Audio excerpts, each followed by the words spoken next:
சாதி வெறியும் பெண்ணடிமைத்தனமும் தான் சனாதனம் என்று தமிழகத்தில் ஒரு அரசியல் தலைவர் கூறுகிறார்.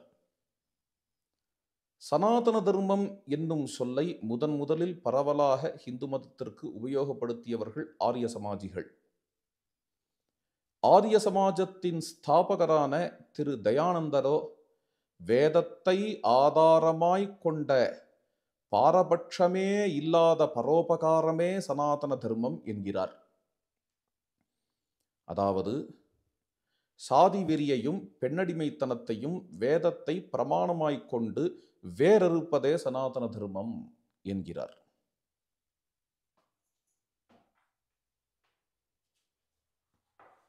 சனாதன தர்மத்தை ஒழிக்கத்தான் வேண்டும் என்று சில நாட்கள் முன்பு ஒருவர் கூறியது மிகவும் பரபரப்பாக எல்லாவிடத்திலும் பேசப்பட்டது. பின்பு அவர் கூறினார், சனாதன தர்மத்தை தான் ஒழிக்க வேண்டும் என்று கூறினேனே தவிர இந்து மதத்தை ஒழிப்பதாக கூறவில்லை என்றும் கூறினார். பலர் கூறினர் இந்து மதமும் சனாதன தர்மமும் ஒன்றுதான் என்று. இவ்வாறு நடந்து கொண்டு இருக்கையில் அடியேனுடைய உள்ளத்தில் சில எண்ணங்கள் ஓடின, சில விசாரங்கள் ஓடின. சனாதன தர்மம் என்னும் சொல் எத்தனை நாட்களாக இருக்கின்றது?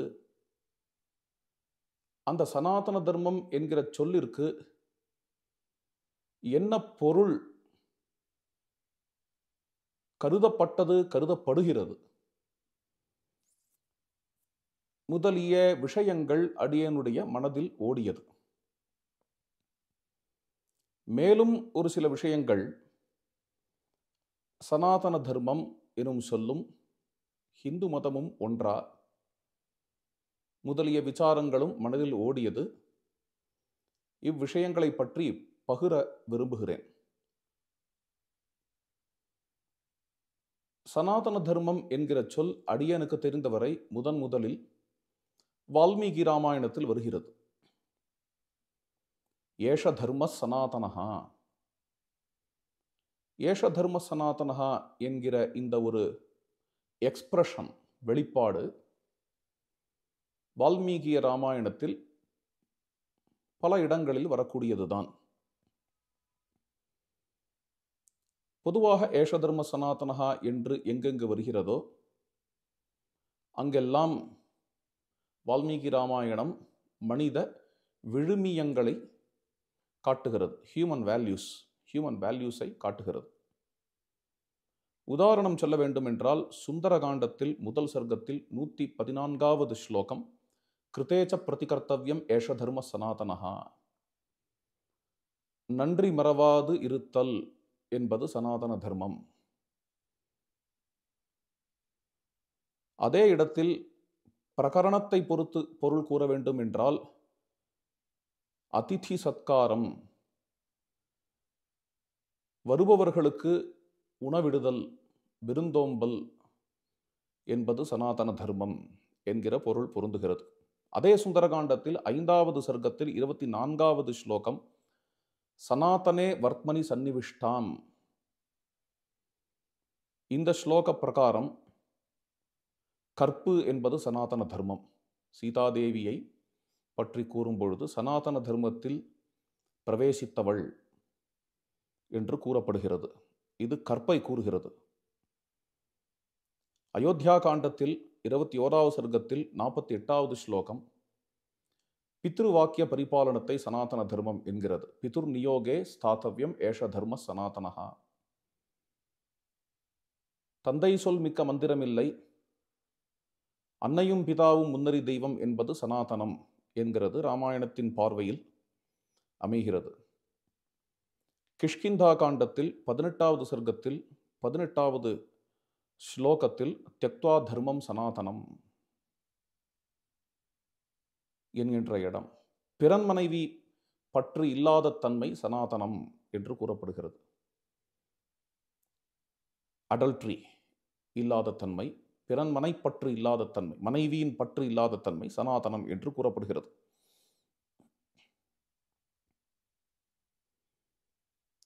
இவ்வாறு மனித விழுமங்களையே சனாதன தர்மம் என்று ராமாயணம் முழுவதும் இருப்பதை நாம் பார்க்கிறோம்.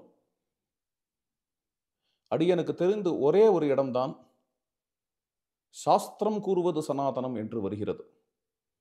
அயோத்தியா காண்டத்தில் 61வது சர்க்கம் 23வது ஸ்லோகம், சாஸ்திர திருஷ்ட சனாதனஹா,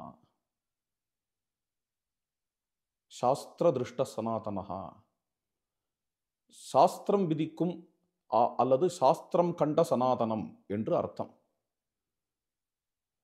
சாஸ்திரம் கண்ட சனாதனம் என்ற உடனேயே நமக்கு என்ன தோன்றும்? ஏதோ ஒரு தத்துவத்தை இங்கு கூறுகிறதோ, ஜீவாத்மாவும் பரமாத்மாவும் ஒன்று என்ற தத்துவத்தையோ, வெவ்வேறு என்ற தத்துவத்தையோ, அல்லது பிரகிருதி 24 தத்துவங்கள் என்ற தத்துவத்தையோ இங்கு கூறுகிறதோ என்று தோன்றும், அல்லது சடங்குகளை கூறுகிறதோ என்று தோன்றும்.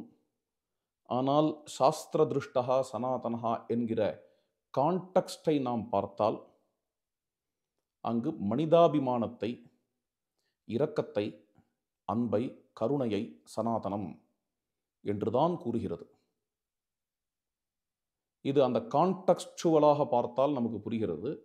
சாஸ்திரம் கூறும் சனாதனம் என்று சொன்னாலும் கூட இங்கு சாஸ்திரம் கூறும் சனாதனம் மனிதாபிமானம், கருணை, அன்பு என்பதை காட்டும்படியாக அந்த கான்டெக்ஸ்டில் நீங்கள் ராமாயணத்தை எடுத்து பார்த்தால் புரியும்.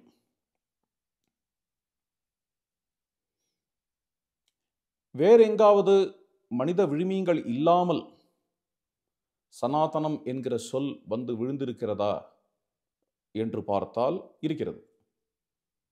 ஆரண்ய காண்டத்தில் 4வது சர்க்கத்தில் 20வது ஸ்லோகம், விராதன் என்பவன் கூறுகிறான்,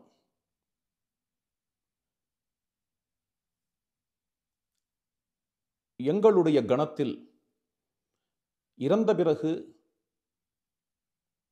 புதைப்பதுதான் சனாதன தர்மம் என்று கூறுகிறான். இதற்கு என்ன பொருள்? புதைப்பதுதான் எங்களுடைய கணத்தில் வழக்கம். ஆக தொன்று தொட்ட வழக்கம் சனாதன தர்மம் என்பதற்கும் ராமாயணத்தில் ஓரிடத்தில் இடம் இருக்கிறது. இருந்தாலும் முக்கியமாக தொன்று தொட்டு இருக்கக்கூடிய மனித விழுமங்கள், விழுமியங்கள், ஹியூமன் வேல்யூஸ், அவைகளைத்தான் வால்மீகி ராமாயணம் சனாதன தர்மம் என்று கூறுகிறது. இந்த ஏஷ தர்மஹா சனாதனஹா என்கிற எக்ஸ்பிரஷன் வால்மீகி முனிவரால் துவக்கி வைக்கப்பட்ட எக்ஸ்பிரஷன். இது பின்பு மகாபாரதத்திலும் ஏஷ தர்ம சனாதனஹா, ஏஷ தர்ம சனாதனஹா, ஏஷ தர்ம சனாதனஹா என்கின்ற இந்த ஒரு எக்ஸ்பிரஷன் தொடர்ச்சியாக பல இடங்களில் வருகிறது. பெரும்பாலும் ஏஷ தர்ம சனாதனஹாங்கிற எக்ஸ்பிரஷன் மனித விழுமியங்களை காட்டும்படியாக அமைகிறது. சில இடங்களில் தொன்று தொட்டு வரக்கூடிய வழக்கத்தை, உதாரணத்துக்கு புதைப்பது எங்கள் கணத்தின் வழக்கம் என்கிற இடத்தில் சனாதன தர்மம் என்கிற சொல் எப்படி ராமாயணத்தில் உபயோகமாகிறதோ அவ்வாறே மகாபாரதத்திலும் சில இடங்களில் வருகிறது. சில இடங்களில் சாஸ்திர திருஷ்டமானது சனாதனம் என்றும் வருகிறது. இதைவிட ஒரு ஆச்சரியமான விஷயம், பௌத்த சாஸ்திரங்களில் இதே எக்ஸ்பிரஷன் வருகிறது. திரிபிடகம் முதலிய பௌத்த நூல்களிலும் ஏஷ தர்ம சனாதனஹா, அங்கும் மனித விழுமியங்களையே பெரும்பாலும் சனாதன தர்மம் என்கிற எக்ஸ்பிரஷனோடு வருகிறது. இதெல்லாம் ஒரு பக்கம் இருக்க, முதலில் பரவலாக சனாதன தர்மம் என்பதை ரிலிஜியன் என்று உபயோகப்படுத்தியவர்கள் ஆரிய சமாஜிகள். இந்து மதத்தை குறிப்பதற்காக சனாதன தர்மம் என்கிற சொல்லை, ரிலிஜனை குறிப்பதற்காக சனாதன தர்மம் என்கிற சொல்லை உபயோகப்படுத்தியவர்கள் ஆரிய சமாஜிகள். உடனே சில பேர்கள் கிளம்புவார்கள் இதை கேட்ட உடனேயே. அப்படியெனில் ஆரிய சமாஜிகள் தான் சனாதன தர்மத்தையே ஏற்படுத்தியவர்கள் என்று கிளம்புவார்கள். அப்படி அல்ல. நம்முடைய எந்த ஒரு இப்பொழுது சனாதன தர்மம் என்றோ ஹிந்து தர்மம் என்றோ கூறப்படுகிறதோ, இந்த தர்மமானது வெகுகாலம் முன்பிலிருந்து இருந்து கொண்டு வருவதுதான். இதற்கு பழைய பெயர் என்ன என்று கேட்கலாம். பழைய பெயர் என்று சொல்ல வேண்டுமாகில் தரிசனங்கள், சாங்கியம், யோகம், நியாயம், வைசேஷிகம், வேதாந்தம், மீமாம்சை முதலிய தரிசனங்கள் தோன்றிய காலத்தில் இந்த தரிசனங்களுக்கு ஆஸ்திக தரிசனங்கள் என்ற பெயர் இருந்தது. சார்வாகம், பௌத்தம், ஜைனம் இம்மூன்றிற்கும் நாஸ்திக தரிசனங்கள் என்று பெயர். இன்றளவு ஆஸ்திகம் நாஸ்திகம் என்பதற்கு பொருள் வேறு. பழைய காலத்தில் ஆஸ்திகம் என்கிற சொல்லை ஆஸ்திக தரிசனங்களைச் சேர்ந்தவர்கள் எவ்வாறு உபயோகப்படுத்தினார்கள் என்றால், வேதத்தின் விழுமியங்களை ஏற்பவர்கள் ஆஸ்திகர்கள், வேதத்தின் விழுமியங்களை ஏற்பதற்கு ஆஸ்திக்யம் என்றும், வேதத்தையும் வேதத்தின் விழுமியங்களையும் பிரமாணமாக, முக்கியமாக வேதத்தை பிரமாணமாக ஏற்காதவர்களுக்கு நாஸ்திகம் என்கின்ற பெயரும் வழங்கப்பெற்றது. ஆக வேத விழுமியங்களை போற்றி பாதுகாத்து வேதத்தை பிரமாணமாக கொள்வதற்கு ஆஸ்திகம் என்றும், வேத விழுமியங்களை கடைபிடித்து வேதத்தை பிரமாணமாக கொண்டவனுக்கு ஆஸ்திகன் என்கின்ற பெயரும் பொருத்தமாக இருக்கிறது. இது பழங்காலத்து பெயர். அதாவது தரிசனங்கள் தோன்றிய காலத்திலிருந்து இருக்கக்கூடிய பெயர். அதற்கும் முன்பு ஸ்ரீ காஞ்சி மகாபெரியவர் சொல்லுவது போல இந்த மதம் ஒரு பெயர் இல்லாத மதமே. பெயர் இல்லாமைக்கு காரணம் மதமே இல்லை என்பது அல்ல. அதை மகாபெரியவர் மிகவும் அருமையாக விளக்கியிருக்கிறார். நியூட்டன்ஸ் லா என்று பெயர் வந்த பிறகுதான் நியூட்டன்ஸ் லா இருக்கிறது என்று யாராலையும் கூற முடியாது. இது மகாபெரியவர் சொன்னதாக எனக்கு தெரியவில்லை. திடீரென்று அடியன் கூறும் ஒரு உதாரணம். அவர் கூறியது, ராமு என்று ஒரு பையன், அவனை ராமு என்றுதான் கூறுவார்கள். ஒரு கிராமத்தில் ஒரு தெருவில் 4-5 ராமுக்கள் வந்து விட்டால்தான் இவன் நட்டை ராமு, இவன் குட்டை ராமு, இவன் கருப்பு ராமு, இவன் சிவப்பு ராமு என்கின்ற பெயர்லாம் வரும். அதுபோல் ஒரு காலத்தில் வேதங்களை பின்பற்றும் கருத்துக்கள், அனுஷ்டானங்கள், சடங்குகள் என்கிறதே பரவலாக இருந்த காலத்தில் இந்த ஒரு பண்பாட்டிற்கு பெயர் அவசியம் இல்லாமல் இருந்தது. அடுத்த வேதத்துக்கு முரணாகவோ வேதத்தை பின்பற்றாததாகவோ இருக்கக்கூடிய தத்துவங்களோ பண்பாடுகளோ உருவாகும் பொழுது, நம்பிக்கைகளோ உருவாகும் பொழுது, அப்பொழுது வேதத்தை பின்பற்றக்கூடிய பண்பாட்டிற்கோ தத்துவத்திற்கோ பெயர் தேவைப்பட்டிருக்கிறது. ஆதலால் ஆஸ்திகம் என்கிற பெயர் வந்தது. ஆஸ்திகம் என்கிற பெயரில் இருக்கக்கூடிய பல சாஸ்திரங்கள், பல தரிசனங்கள், அவர்களுக்குள்ள தெளிவான ஒரு ஒப்பந்தம் என்னவென்றால், அந்த சாஸ்திரங்கள் அந்த ஆஸ்திகத்துள் உள்ள மக்கள் அனைவருக்குமே பிரமாணங்களாகத்தான் இருந்திருக்கிறது. உதாரணத்திற்கு, ராமானுஜருக்கும் சைவ சாஸ்திரங்கள் பிரமாணமாகத்தான் இருந்திருக்கிறது. ரேணுகாச்சாரியருக்கும் வைஷ்ணவ சாஸ்திரங்கள் பிரமாணமாகத்தான் இருந்திருக்கிறது. சைவம் வேறு வைணவம் வேறு என்றெல்லாம் பேசலாம். ஆனால் இரண்டுமே வேதம் என்கிற இடத்தில் ஒன்றாகிவிடும் என்பதுதான் அந்த காலத்தில் இருந்த உண்மையாக இருந்திருக்கிறது. ராமானுஜருக்கு சைவ சாஸ்திரம் பிரமாணம் என்று எப்படி கூறுகிறீர்கள் என்றால், அவர் கூறியது ஸ்ரீபாஷ்யம் என்கின்ற அவருடைய அருளிச் செயலில் சாங்கியம் யோகா பாஞ்சராத்திரம் வேதாகா பாசுபதம் ததா ஆத்ம பிரமாணானி ஏதானி ந ஹந்தவ்யானி ஹேதுபிஹி என்கிற ஸ்லோகத்தை ஸ்ரீ ராமானுஜர் மேற்கோள் காட்டுகிறார்.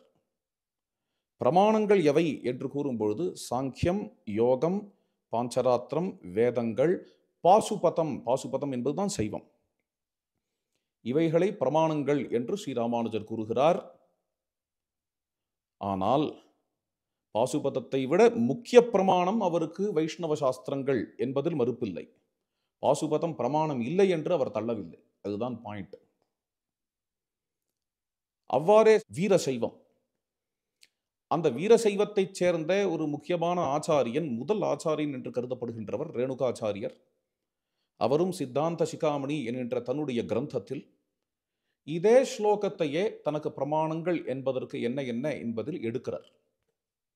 இதே ஸ்லோகம் சாங்கியம், யோகம், பாஞ்சராத்திரம், பாஞ்சராத்திரம் என்பது வைஷ்ணவ சாஸ்திரம், வேதாகா பாசுபதம் ததா, சாங்கியம், யோகம், பாஞ்சராத்திரம் என்கின்ற வைஷ்ணவ சாஸ்திரம், பாசுபதம் என்கிற சைவ சாஸ்திரம், வேதங்கள், இவை எங்களுக்கு பிரமாணங்கள் என்று ரேணுகாச்சாரியரும் கூறுகிறார். ஆக ரேணுகாச்சாரியருக்கும் பாஞ்சராத்திரம் என்கின்ற வைஷ்ணவ சாஸ்திரம் பிரமாணம், ராமானுஜருக்கும் பாசுபதம் என்கிற சைவ சாஸ்திரம் பிரமாணம். இந்த பிரமாணங்களில் ரேணுகாச்சாரியருக்கு பாசுபதம் என்கிற சைவ சாஸ்திரம் முக்கிய பிரமாணம். அந்த அளவுக்கு பிரமாணமாக அவர் வைஷ்ணவ சாஸ்திரத்தை கருத மாட்டார். ஆனால் பிரமாணமே இல்லை என்று கூற மாட்டார். இதேதான் ராமானுஜருக்கும் இவ்வாறு அமைகிறது. இதில் மற்றொரு முக்கியமான விஷயம் என்னென்ன, எந்தெந்த சாஸ்திரங்களை இவர்கள் பிரமாணமாக எடுப்பார்கள் என்றால், எந்த சாஸ்திரங்கள் வேதத்தை ஏற்றுக்கொண்ட சாஸ்திரங்களோ, வேதத்தை விளக்க வந்த சாஸ்திரங்களாக தங்களை கூறிக்கொள்ளுகின்றனவோ, அந்த சாஸ்திரங்களையே தங்களுக்கு பிரமாணமாக ராமானுஜரோ ரேணுகாச்சாரியரோ அல்லது இந்த ஆஸ்திகம் என்று கூறக்கூடிய இந்த தர்மங்களில் அல்லது இந்த தரிசனங்களில் இந்த சமயங்களில் இருப்பவர்கள் எல்லோரும் பிரமாணமாக ஏற்பார்கள். இதுதான் பாயிண்ட். ஆக இன்னைக்கு சொல்றோமே ஹிந்து தர்மம் அல்லது ஹிந்து மதம் அல்லது சனாதன தர்மம், இதற்கு தரிசனங்களின் காலத்தில் ஒரு பெயர் உண்டெனில் அது ஆஸ்திகம் என்பதுதான், ஆஸ்திக்யம் என்பதுதான். அதற்கு முன்பும் இருந்தது, ஆனால் பெயர் இல்லாமல் இருந்தது. ஆஸ்திக்யம் என்கிற பெயர் வந்தது. ஆனால் பிற்காலத்தில் ஏதோ காரணங்களால் இந்த ஆஸ்திக்யத்தில் உள்ள தரிசனங்களில் கடவுள் மறுப்பு என்பது காலப்போக்கில் மறைந்தது. ஆஸ்திக்ய தரிசனங்களில் கடவுளை ஏற்றவர்களும் இருந்தனர், ஏற்காதவர்களும் இருந்தனர். அதனால்தான் சாங்கியத்தில் சேஸ்வர சாங்கியம், நிரீஸ்வர சாங்கியம், அவ்வாறே சேஸ்வர மீமாம்சா, நிரீஸ்வர மீமாம்சா, சேஸ்வர வைசேஷிகம், நிரீஸ்வர வைசேஷிகம் என்கிறதெல்லாம் கடவுளை மறுத்தவர். பிசிக்ஸ் என்று எடுத்துக்கொண்டால் கடவுளை மறுத்தவர்களும் இருப்பார்கள், கடவுளை ஏற்பவர்களும் இருப்பார்கள். அதேதான் மீமாம்சை. அப்படியே தான் சாங்கியம். கடவுளை ஏற்றவர்கள் சிலர், கடவுளை ஏற்காதவர்கள் சிலர். கால வெள்ளத்தில் கடவுளை ஏற்காதவர்கள் கிராஜுவலாக ஆஸ்திக்யம் என்பதில் மறைந்து விட்டனர். நாஸ்திக்யம் என்பதில் ஆரம்பத்திலிருந்தே சார்வாக்கம், பௌத்தம், ஜைனம் இம்மூன்றிலும் எல்லாவற்றையும் படைத்த இறைவன் என்று ஒருவன் கிடையாது. இந்த காரணத்தினால் பிற்காலத்தில் ஆஸ்திகம் என்றாலே நாஸ்திகம் என்றாலே கடவுள் மறுப்பாளர் என்றும், ஆஸ்திக்யம் என்றாலே கடவுளை ஏற்பவர்கள் என்றும் ஆஸ்திக நாஸ்திக சொற்களுக்கு அர்த்தம் மாறிவிட்டது. பழமையான பொருள் ஆஸ்திக்யம் நாஸ்திகம் என்பதற்கு வேதத்தை பிரமாணமாக கொண்டவர்கள் ஆஸ்திகர்கள், வேதத்தை பிரமாணமாக ஏற்காதவர்கள் நாஸ்திகர்கள் என்பதுதான். ஆக ஆஸ்திக்யம் அதுதான் சொன்னோம். ஹிந்து என்கின்ற சொல், ஹிந்து தர்மம், ஹிந்து மதம் என்கிற சொல், இதை பற்றி கொஞ்சம் சிந்திக்க வேண்டிய விஷயம் இருக்கிறது. அதற்கு முன்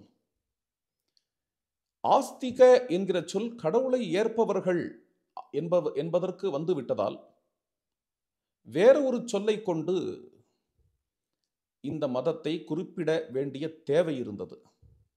அப்பொழுதுதான் மற்றொரு பெயர் வந்தது, வைதிகம் என்கிற பெயர் வந்தது. வைதிக மார்க்கம், பரமேஸ்வர வைதிக மார்க்கம் என்று சாயணாச்சாரியர் குறிப்பிடுகிறார். இதற்கு பரமேஸ்வர வைதிக மார்க்கம் என்கிற பெயர் வைக்கிறார். வைதிக மார்க்கம் என்கிறதோ அல்லது வைதிகம் என்கிறதோ இதனுடைய பெயராக இருக்கலாம். இருந்தாலுமே பிற்காலத்தில் பரவலாக வைதிகம் என்பது உபாத்தியாயத்துக்கும் பிரீஸ்ட்ஹுட்டுக்கும் அப்படின்னு ஆயிடுச்சு. வைதிகம்ங்கிற சொல் ஒரு பிரீஸ்ட்ஹுட்டுக்கான சொல் என்று தமிழகத்தில் அது உறுதியாக நிலைத்து விட்டது என்கிறதுனால், ஆஸ்திக என்கிற சொல்லும் இறை பக்தர்கள், இறைவனை ஏற்பவர்கள் என்பதற்கு நிலைத்து விட்டதனால் வேற ஒரு சொல் இந்த மதத்தை குறிப்பதற்காக தேவைத்தான் படுகிறது. அப்படி ஒரு நிலையில்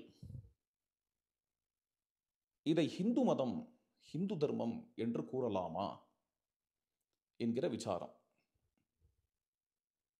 அப்படித்தான் ஹிந்து மதம் என்கிற பெயர் இது வழங்கப்பட்டு வருகிறது. இது தோன்றிய இடம் எது, எங்கிருந்து வந்தது என்பதை நாம் காண வேண்டுமாகில் குறைந்தபட்சம் 2500 வருடங்கள் முன்பு ஹிந்து என்கிற சொல் கையாளப்பட்டிருக்கிறது. வேதத்தில் சிந்து என்று வருகிறது. அந்த வேதத்தில் வரக்கூடிய சிந்து என்கிற சொல்தான் மருவி பாரசீகர்கள் ஹிந்து என்று உபயோகித்தனர். அவர்களுடைய இலக்கியமாக இருக்கக்கூடிய ஜெண்ட் அவஸ்தா என்கிற நூலில் சிந்து என்பது ஹிந்து என்று ஆனது. சிந்து என்பதற்கு லிட்ரலாக, எட்டிமலாஜிக்கலாக பிரவாகம் என்று பொருள், ஃப்ளோ என்று பொருள். ஸ்யந்து பிரசரவணே என்பது தாது. சிந்துதல் என்று தமிழில் கூறுகிறோம் அல்லவா. சிந்து நதியை இது குறிக்கிறது என்று கூறலாம். அதோடு மட்டும் இல்லாமல் சிந்து என்றாலே நதி என்று பொருள். சிந்து நதி மட்டும் அல்லாது,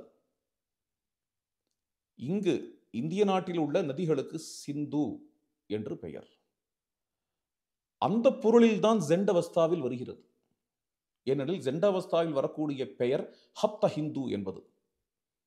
ஹப்த ஹிந்து என்பது சப்த சிந்து, கங்கை, யமுனை முதலிய 7 நதிகள். அதுதான் ஜெண்டவஸ்தாவில் உள்ள ஹப்த ஹிந்து. அப்படியெனில் சிந்து நதிக்கரையில் இருக்கிறவர்கள் மட்டும் இந்துக்கள் அல்ல. அப்படி பார்த்தாலும் சரியே. ஏனெனில் சிந்துவிலிருந்து ஆரம்பித்து உள்ள நிலத்தில் இருப்பவர்கள் இந்துக்கள் என்பது பொருந்தும். அதோடு மட்டும் அல்லாமல் இப்பொழுது கங்கை, யமுனை முதலிய பல நதிகள், அந்த நதிகளுடைய கரைகளில் வாழக்கூடிய மக்கள், அவர்கள் அந்த பண்பாட்டை அங்கு உள்ள பண்பாட்டை பின்பற்றுபவர்கள், அவர்கள் இந்துக்கள் என்கிற பொருளில் ஹப்த ஹிந்து என்று ஜெண்ட் அவஸ்தா உபயோகப்படுத்துகிறது. டேரியஸோட மைந்தன் முதலியவர்கள் கல்வெட்டுகளில் ஹிந்து என்கிற சொல்லை இந்திய தேசத்திற்கும் இங்க வாழக்கூடிய மக்களுக்கும் உபயோகப்படுத்தி இருக்கிறார்கள். ஆக சிந்து நதி, அதன் அருகாமையில் உள்ள நதிகள், அதில் வாழக்கூடிய மக்கள், அவர்களுடைய பண்பாடு என்பதற்கெல்லாம் ஹிந்து என்கிற பெயர் பழங்காலத்து பெயர். பௌத்தர்களும் தோன்றுவதற்கு முன்பு இருந்த பெயர். பின்பு அது என்ன ஆனது என்றால், பின்பு வந்த மக்கள் ஆஸ்திகம் என்று இங்கு என்ன ஒன்று இருந்ததோ, அல்லது வைதிக மார்க்கம் என்று என்ன ஒன்று இருந்ததோ, அதற்கு ஒரு பெயர் இட வேண்டும் என்னும் பொழுது ஹிந்து மதம் என்று பெயர் வைத்தனர். ஆனால் ஹிந்து என்கிற சொல் என்னத்தான் இருந்தாலும், சிந்து என்று வேதத்திலிருந்தே வந்திருந்தாலும், அது மருவிய சொல், ஹிந்து என்று ஆன சொல். அது ஜெண்டவஸ்தாவில் வரக்கூடிய சொல். நமக்கென்று நாமே நமக்கே ஒரு பெயர் வைத்து கொண்டால் தேவலாம் என்கின்ற ஒரு ஒரு ஒரு வெட்கை, ஒரு விருப்பம் மக்களின் இடையில் தோன்றும் ஒரு காலத்தில் நேச்சுரலாக, இயல்பாகவே மக்களின் மத்தியில் உருவான சொல்தான் சனாதன தர்மம் என்கிற சொல். மறுபடியும் கூறுகிறேன், ஆஸ்திகம் என்கிற சொல்லும் இந்த மதத்தை குறிக்கும், வைதிக மார்க்கம் என்கிற சொல்லும் இந்த மதத்தை குறிக்கும். இதற்கெல்லாம் வெவ்வேறு பொருள் வந்துவிட்டது என்கிற ஒரு காலகட்டத்தில் ஹிந்து மதம் என்கிற சொல்லும் இந்த மதத்தை குறிக்கும். அதே சமயத்தில் மக்களாக அருமையாக தேர்ந்தெடுத்த பெயர் சனாதன தர்மம் என்கிற பெயர். இது பரவலாக பல நூல்களில் இந்த சனாதன தர்மம் என்கிற பெயர் பேசப்பட்டது, பேசப்படுகிறது. இன்றைக்கு சனாதன தர்மம் என்கிற பெயர் இந்த மதத்திற்கு பலர், சுவாமி விவேகானந்தர், ஸ்ரீ அரவிந்தர், எல்லோருமே கூறக்கூடிய ஒரு விஷயம். இந்த பெயரை சம்பிரதாயஸ்தர்களான மடாதிபதிகள் எல்லோருமே இந்த பெயரை இன்று உபயோகப்படுத்துகின்றனர். நியோ வேதாந்தா என்று சொல்லப்படுகின்ற ராமகிருஷ்ணா மிஷன் முதலிய ஸ்தாபனங்களும் இந்த பெயரை உபயோகப்படுத்துகின்றனர். ஆனால் இந்த பெயரை ஹிந்து மதத்திற்கு முதலாக பரவலாக உபயோகப்படுத்தியவர்கள் ஆரிய சமாஜிகள்.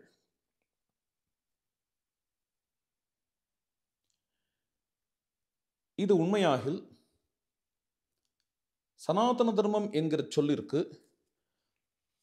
ஆரிய சமாஜத்தின் ஸ்தாபகரான சுவாமி தயானந்தரின் விளக்கம் என்ன என்கிறதை நாம் பார்ப்பது மிகவும் முக்கியமான விஷயம். அந்த விளக்கத்தை இப்பொழுது காண்போம். சத்யார்த்த பிரகாசம் என்கிற நூல் தயானந்தருடைய ஒரு முக்கியமான நூல். அந்த நூலின் கடைசி பாகம், கடைசி பகுதி, அந்த கடைசி பகுதியில் இந்த மொத்த சத்யார்த்த பிரகாசத்தில் வரக்கூடிய விஷயங்கள், பலவேறு விஷயங்களை விசாரம் பண்ணிவிட்டு கடைசியாக சனாதன தர்மம் என்றால் என்ன என்பதை விளக்குகிறார். அதை படித்து இப்பொழுது பொருள் கூறுகிறேன், அதன் பிறகு அதனுடைய சாரத்தை கூறுகிறேன். சயேவஹி சர்வதந்திர சித்தாந்தஹா அர்த்தாத் மானவ சாம்ராஜ்யஸ்ய சார்வஜனிகா தர்மஹா. மனிதர்கள் எல்லோருக்கும் பொருந்தும்படியான தர்மம், அதாவது மனித விழுமியங்கள். எம் சதைவ சர்வே அமன்யந்தே மன்யந்தே மம்ஸ்யந்தே ச. எந்த விழுமியங்களை மனிதர்கள் பொதுவாக எங்கும் மதித்தனரோ, மதிக்கிறார்களோ, மதிப்பார்களோ, அனேனைவ காரணேன தம் சனாதனம் நித்திய தர்மம் வதந்தி. இந்த காரணத்தினாலேயே இதை சனாதனம் என்று கூறுகின்றனர், சனாதன தர்மம் என்று ஆக தயானந்தருக்கும் முன்பும் இதை சனாதன தர்மம் என்று கூறியிருக்கின்றனர். சனாதனம் நித்திய தர்மம் வதந்தி யஸ்ய விரோதே ந கஷ்டிதபி ஸ்தாத்தும் சக்னுயாத். இந்த மனித விழுமியங்களுக்கு, இந்த சனாதன தர்மத்திற்கு விரோதமாக யாரும் நிற்க முடியாது. நின்று வாழ்ந்தால் சீரழிவான் என்று பொருள். அவித்யா அந்தகார கிரஸ்தாக கேனச்சித் சங்கீர்ணமதேன பிராந்தாக வா ஜனாக தம் சனாதனம் நித்திய தர்மம் அந்யதா அபி ஜானியுஹு. அவித்யை என்கின்ற அஜ்ஞானம் என்கிற இருளால் ஈர்க்கப்பட்டு அதன் மூலமாக குழம்பி வாழக்கூடிய மக்கள் இந்த சனாதனமான தர்மத்தை வேறு விதமாகவும் நினைக்கக்கூடும். பரந்து ந கஷ்டிதபி சுமதிசீலோ ஜனஹ சனாதன நித்திய தர்ம விஷயே தேஷாம் பிராந்ததாரணாம் ஸ்வீகரோதி. ஆனால் நல்ல மனது உடைய எந்த ஒரு மனிதனும் இவ்வாறு குழப்பவாதத்தை ஏற்க மாட்டான். சனாதன தர்மம் என்பதை எல்லோருக்கும் பொருந்தக்கூடிய பொதுவான மனித விழுமங்கள் என்றே நினைப்பான். தர்ம விஷயே ஆப்தஜனாः சத்யமானினः சத்யவாதினः சத்யகாரிணः பரோபகார பராயணாः பட்சபாத சூன்யாश्च வித்வாம்சः யத் ஸ்வீகுர்வந்தி மன்யந்தே ச ததேவ பவித்துமர்ஹம் அன்யேஷாம் சர்வேஷாமபி மந்தவ்யம். ஆப்தர்கள் என்று சிலர். ஆப்தர்கள் என்பவர்கள் உண்மையை மதிப்பவர்கள், உண்மையை பேசுபவர்கள், உண்மையை செய்பவர்கள், பரோபகாரத்தை ஆசிரியித்தவர்கள், பட்சபாதம் இல்லாதவர்கள். இப்படிப்பட்ட அறிவாளிகள் எதை ஏற்கிறார்களோ அதையே மற்றவர்களும் பின்பற்ற வேண்டும். எச்ச தேஷாம் விதுஷாம் ஆமந்தவ்யம் ததேவிஹி சர்வேஷாம் இதர ஜனானாமபி ஆமந்தவ்யம் பவேத். அப்படிப்பட்ட அறிவாளிகள் எதை ஏற்கவில்லையோ, எதை தவறாக கருதுகிறார்களோ அதை மற்றவர்களும் விட வேண்டியது. அபிச்ச ந ஏவம் விதம் கஸ்மின்னபி விஷயே கஸ்மைச்சித் பிரமாண யோக்யம் அத யத் வேதாதி சத்யசாஸ்திரஜாதம் பிரம்மாதः ஜைமினி முனி பர்யந்தைः வித்வத்பிः சம்மானிதம் ஈஸ்வராதி பதார்த்த ஜாதஞ்ச வர்த்ததே யச்ச அஹமபி ததைவ மன்யே ததேவ சமஸ்த சஜ்ஜனபூத சம்முகே பிரகாசயாமி யச்ச காலத்ரயே சர்வைः சமானதயா சம்மானயித்தும் யோக்யம் ததேவ மதீயமபி மந்தவ்யம் இதி அபிஜானாமி. வேதம் முதலிய சத்திய சாஸ்திரங்களிலிருந்து தோன்றியது. பிரம்மாவிலிருந்து ஜெய்மினி வரை இருக்கக்கூடிய ரிஷிகள், மகான்கள், அவர்களால் சம்மானிக்கப்பட்டது, மரியாதை செலுத்தப்பட்டது. ஈஸ்வரனிடத்திலிருந்து தோன்றியது. அப்படிப்பட்ட தர்மத்தையே நான் கூற விழைகிறேன். அதையே நான் அபிமானிக்கிறேன், அதையே நான் சம்மதிக்கிறேன், ஏற்கிறேன். முக்காலங்களிலும் உள்ள பொது விழுமியங்கள் அவை.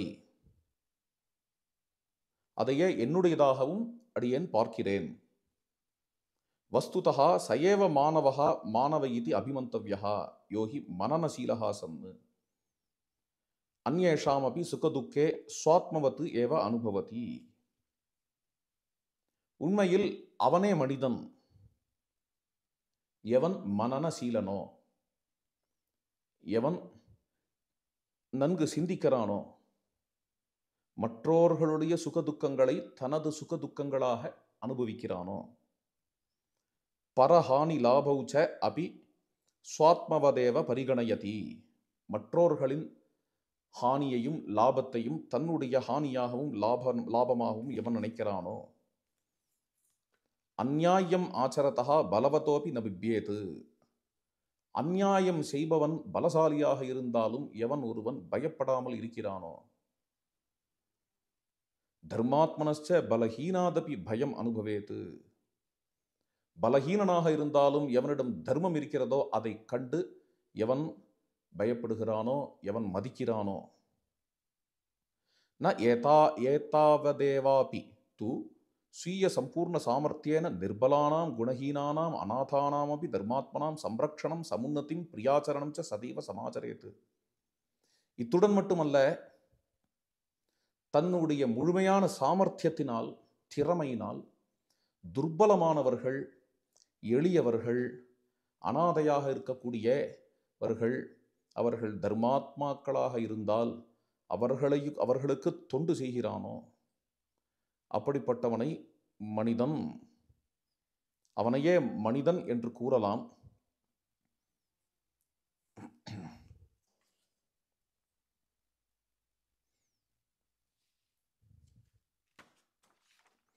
என்று கூறுகிறார்.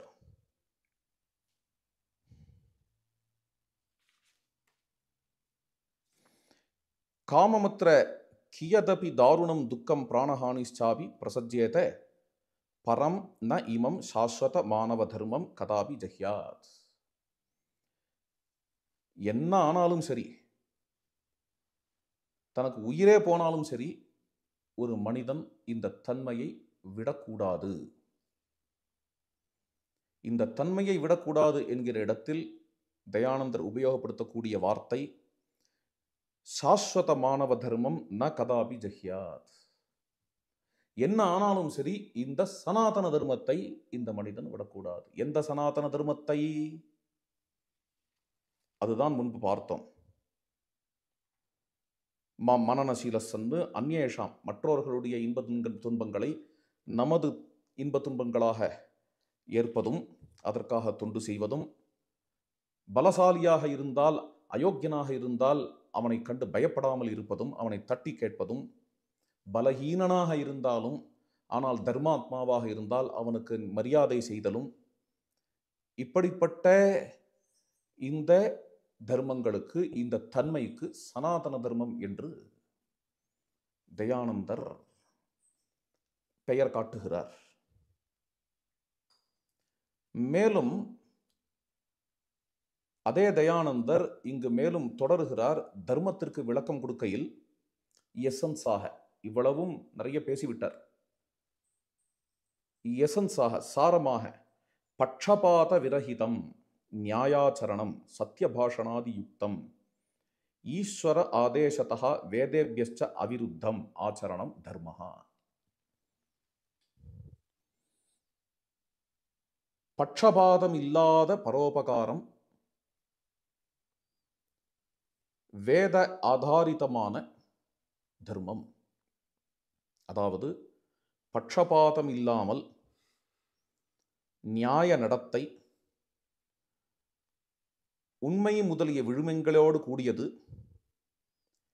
இறைவனின் ஆணையால் செய்யப்படுகிறது, வேதங்களுக்கு விரோதமாக இல்லாதது, அப்படிப்பட்ட நடத்தை சனாதன தர்மம் என்று தெளிவுபடுத்துகிறார். ஆக இந்த சனாதன தர்மம் என்கிற சொல்லை இதற்காக உபயோகப்படுத்தியிருக்கிறாரே, இதுதான் முன்பு ராமாயணத்திலும் மனித விழுமங்களுக்காக உபயோகப்பட்டிருக்கிறது. அதையேத்தான் இவரும் கொண்டு வருகிறார். அதை அனுசரித்தே ஆரிய சமாஜிகள் ஹிந்து மதத்தை சனாதன தர்மம் என்று கூறத் தொடங்கினார்கள். ஒரு கால் தற்போதுள்ள சமுதாயத்தில் எங்கேயாவது பட்சபாதம், பாரபட்சம், இவைகளோடு கூடிய பெண்ணடிமைத்தனமோ ஜாதி வெறியோ இவைகள் இருந்தால் இவைகளை பழைய வேத விழுமத்தை வைத்து, வேத விழுமியங்களை கொண்டு, வேத பிரமாணங்களை கொண்டு நாம் நீக்க வேண்டும் என்கிறதில் மிகப்பெரிய முயற்சி எடுத்தவர் தயானந்தர். மிகப்பெரிய முயற்சி எடுத்தவர்கள் ஆரிய சமாஜிகள். இன்னும் சொல்லப்போனால் பெண்ணடிமைத்தனம் அல்லது ஜாதி வெறி, இதை நீக்க வேண்டும் என்று இன்று தமிழகத்தில் குரல் கொடுக்கக்கூடிய, தன்னை நாஸ்திகர்கள் என்று சொல்லிக் கொள்ளக்கூடிய சிலர் தோன்றுவதற்கு பல வருடங்கள் முன்னாலேயே ஜாதி வெறியையும் பெண்ணடிமைத்தனத்தையும் வேத விழுமியங்களை கொண்டு நீக்குவதற்காக பெரும்பாடுபட்டவர்கள் ஆரிய சமாஜிகள்.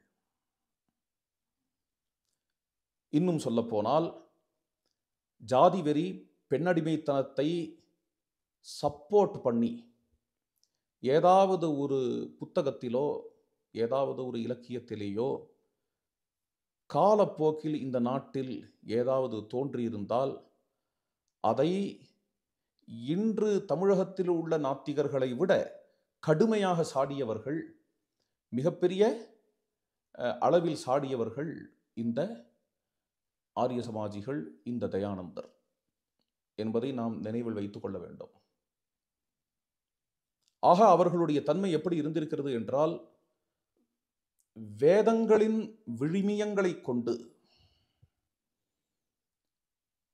இந்த சாதிவெறி, இந்த பெண்ணடிமைத்தனம் இவைகளை நீக்க வேண்டும் என்பதே அவர்களுடைய ஒரு தன்மையாக இருந்திருக்கிறது. அப்படி வேதங்களின் விழுமியங்களை கொண்டு, வேத பிரமாணத்தை கொண்டு இந்த சாதிவெறி, பெண்ணடிமைத்தனம் இவைகளை நீக்கி அந்த வேத விழுமங்களை கொண்டு வருவதே சனாதன தர்மம் என்று கண்டிருக்கிறார் தயானந்தர். அவ்வாறே ஆரிய சமாஜிகளும் கண்டிருக்கின்றனர். இது ஒரு முக்கியமான விஷயம்.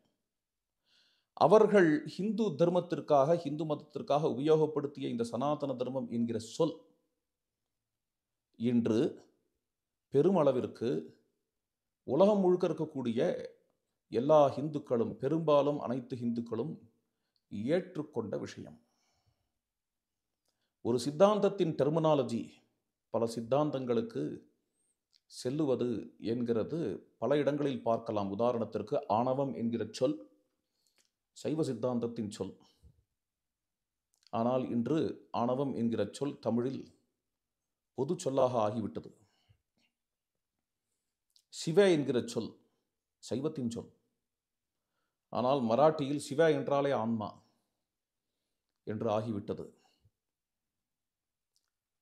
இவ்வாறு சனாதன தர்மம் என்பதை ரிலிஜனுக்காக உபயோகப்படுத்துவது என்பதை பெரிய அளவிற்கு ஆரிய சமாஜிகள் ஏற்படுத்தினர். அது இன்றைய தினம் எல்லோருமே அதை ஏற்றுக்கொண்டு விட்டனர். ஆரிய சமாஜத்தில் உள்ள சில கருத்துக்களோடு நமக்கு, அதாவது இன்னைக்கு உள்ள பெருமளவுக்கான இந்துக்களிற்கு விரோதம் இருக்கலாம், வேறுபாடு இருக்கலாம். விரோதம் என்று சொல்லுவதை விட வேறுபாடு இருக்கலாம். சில விஷயங்கள் தயானந்தர் கூறியதையே அடியன் ஏற்றுக்கொண்டதல்ல. ஒரு உதாரணம் சொல்ல வேண்டும் என்றால், விக்கிரக ஆராதனையை வெறுப்பவர் அவர். ஆனால் நானோ விக்கிரக ஆராதனைக்காரன். இவ்வாறு முரண்பாடுகள் இருக்கக்கூடும். இருந்தாலும் கூட அவருடைய அல்லது ஆரிய சமாஜிகளுடைய சனாதன தர்மம் என்கிற சொல்லை, சனாதன தர்மம் என்கிற சொல் அவர்களுடைய சொல் அல்ல, சனாதன தர்மம் என்கிற சொல்லை ரிலிஜனுக்கு உபயோகப்படுத்துவது என்னும் இந்த தன்மையை பெருமளவிற்கு இந்துக்கள் ஏற்றுக்கொண்டதற்கு காரணம், அடியன் இதை எவ்வாறு காண்கிறேன் என்றால், பெரும்பாலான இந்துக்களுடைய உள்ளத்தில் ஆழ்ந்து தங்கிய விஷயம் வேதத்தில் இல்லாத சாதி வெறியோ பெண்ணடிமைத்தனமோ எங்கேயாவது நமக்குள் இருந்தால் அது நீங்க வேண்டும் என்பது. அதற்காகத்தான் பெருமளவிற்கு இதை இந்துக்கள் உபயோகப்படுத்த ஆரம்பித்தார்கள், ஏற்றுக்கொண்டார்கள் என்பதை நான் காண்கிறேன். இவ்வளவு பெரிய விளக்கம் கூறி முடிவாக என்ன கூற விரும்புகிறேன் என்றால், சாதி வெறியும் பெண்ணடிமைத்தனமும் தான் சனாதனம் என்று தமிழகத்தில் ஒரு அரசியல் தலைவர் கூறுகிறார். சனாதன தர்மம் என்னும் சொல்லை முதலில் பரவலாக இந்து மதத்திற்கு உபயோகப்படுத்தியவர்கள் ஆரிய சமாஜிகள். ஆரிய சமாஜத்தின் ஸ்தாபகரான திரு தயானந்தரோ வேதத்தை ஆதாரமாய் கொண்ட பாரபட்சமே இல்லாத பரோபகாரமே சனாதன தர்மம் என்கிறார். அதாவது சாதி வெறியையும் பெண்ணடிமைத்தனத்தையும் வேதத்தை பிரமாணமாய்க் கொண்டு வேறறுப்பதே சனாதன தர்மம் என்கிறார்.